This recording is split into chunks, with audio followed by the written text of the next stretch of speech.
현대중공업이 기업 공개를 한대요. 아주 많이 들어본 그 배 만드는 회사 이름 아닌가? 아니 그 1999년 상장한 그 현대중공업 아니에요? 9월 16일 코스피에 데뷔를 다시 한다는 게 뭔가 좀 이상하긴 하죠. 맞아요. 현대중공업은 1973년생 50년 전통의 선박계 에이스죠. 최초 컨테이너선, 최초 LNG선 이렇게 한국 최초 기록도 많아요. 정주영 현대그룹 명예회장님이 투자금을 영국에서 땡겨오셨는데 500원 지폐 안에 거북선 있잖아요. 이걸 딱 내밀면서 우린 1500년에 배 만든 나라다 하시고 투자 받으셨대요. 그렇게 1972년 울산 백사장에서 울산 조선소에 같이 올라갑니다. 1974년 현대중공업이 건조한 첫 배가 세상에 나왔고요. 제가 SK는 M&A 규제다라고 말씀드린 적이 있는데 제가 보기에 현대는 이런 말하면 좀 그런데 잔머리의 규제인 것 같아요. 어떤 잔머리냐? 위기 때마다 항상 돌파구를 지금 가진 것에서 찾아요. 아예 새로운 걸 찾기보다는 갖고 있는 것 중에서 쓸만한 거 없나? 찾는다는 얘긴데요. 첫 번째 위기는 1973년 창업한 지 얼마 안 된 시기 찾아온 오일 쇼크 때 기름값도 비싸고 경기도 얼어붙었죠. 배를 띄워야 돈을 버는 현대중공업은 죽을 맛이었죠. 이때 정 회장님이 뭘 하셨냐? 선주들이 취소한 유조선 세척을 보고 한숨 쉬시다가 저걸로 해운업 진출하자까지 거 우리가 수입하는 석유 우리 유조선으로 날라보자. 그래서 세운 게 뭐 지금은 남의 회사가 되지만 지금의 HMM이죠. 유조선만 만들지 말고 화물선, 벌크선, 목재운반선, 컨테이너선 다 만들자. 해양 플랜트도 만들고 엔진 공장도 만들고요. 수리도 직접 하자면 현대 미포조선도 세우죠. 재밌는 건 이때 일본이 불황이 오니까 생산을 반으로 줄였거든요. 현대중공업의 역발상은 결국 성공합니다. 2000년대 세계 조선시장 탑으로 올라선 계기가 됐으니까요. 자, 이제 좀 살만하다 싶으니 이번엔 2008년 글로벌 금융위기가 찾아와요.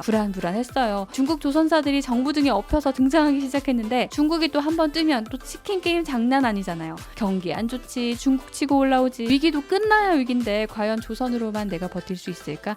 깊은 자아성찰의 시간을 10년 동안이나 갖게 됩니다. 그러면서 조선, 엔진 제작, 수리에 이어 로봇, 잠수함, 굴삭기 등등 돈 주면 다 한다의 모드로 들어간 거고요. 근데 돈이 안 들어와요. 매출은 계속 줄고 영업이익도 마이너스에서 헤매니까 뭔가 변화가 필요하다. 지배구조도 좀 바꾸고 실적도 올려보자 생각 안 할 수가 없죠. 참고로 현대중공업 최대 주주가 정몽준 이사장인데 집안사업 안 하고 정시 오래 하신 분입니다. 장남이 이미 경영 참여하고 있었고요.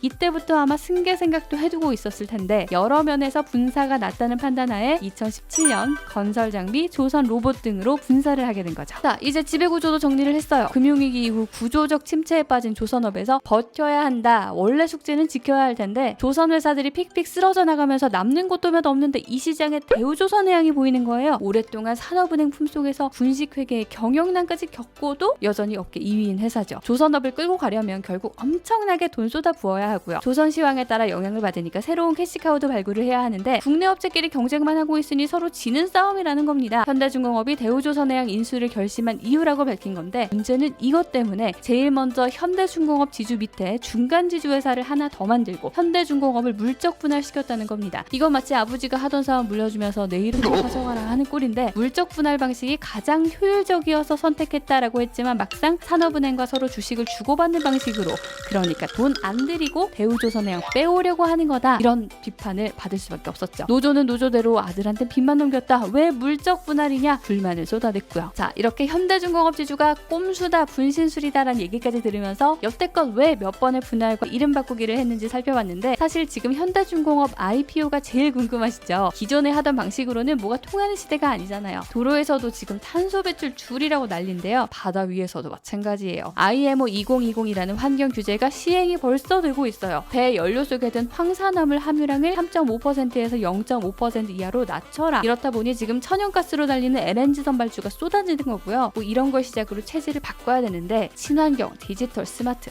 듣기만 해도 쉽지가 않아요. 100kg 나가던 사람이 갑자기 50kg으로 다이어트 하려면 약도 먹어야 되고 운동도 해야 되고 할 게 많잖아요. 여기에 7,600억 넘게 쓸 테니 투자해달라는 거죠. 시야를 현대중공업 지주 안에 다른 계열사로 돌려보니 조선 분야만 격변의 시기가 아닌 게요. 건설기계 쪽에서도 최근 빅딜이 있었죠. 현대건설기계랑 투산인프라코어가 합병해서 현대제뉴인이라는 중간지주사가 생긴 건데 세계시장 점유율이 20위에서 9위로 점프했다네요.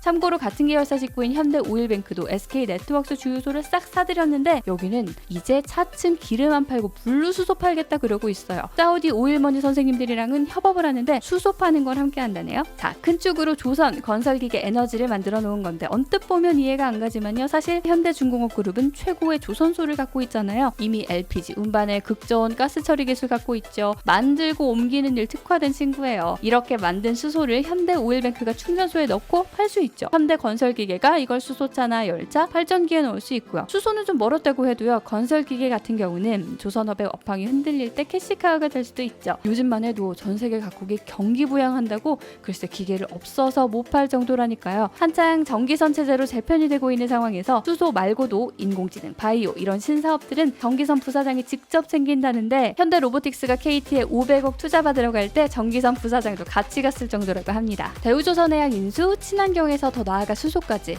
이런 큰 그림의 수단으로 택한 게 몸집 분리기인데요. 앞서 말씀드린 기업 재편 과정에서 경쟁사 인수하는 데 쓴 돈만 1조, LG는 스마트폰 버리고 전기차로 방향을 틀었고요. 현대차는 자동차 말고 로봇 회사를 인수했죠. 근데 현대중공업은 빚도 많고 같은 처지인 동종업계 회사를 인수했어요. 요즘 너도 나도 다이어트 한다고 난린데 오히려 많이 먹어서 살을 찌우고 있는 거죠. 최근에 보니까 테슬라도요. 슈퍼컴퓨터에 데이터 분류하는 라벨링 조직의 배터리에 전기차 공장에 다 내재화하더라고요.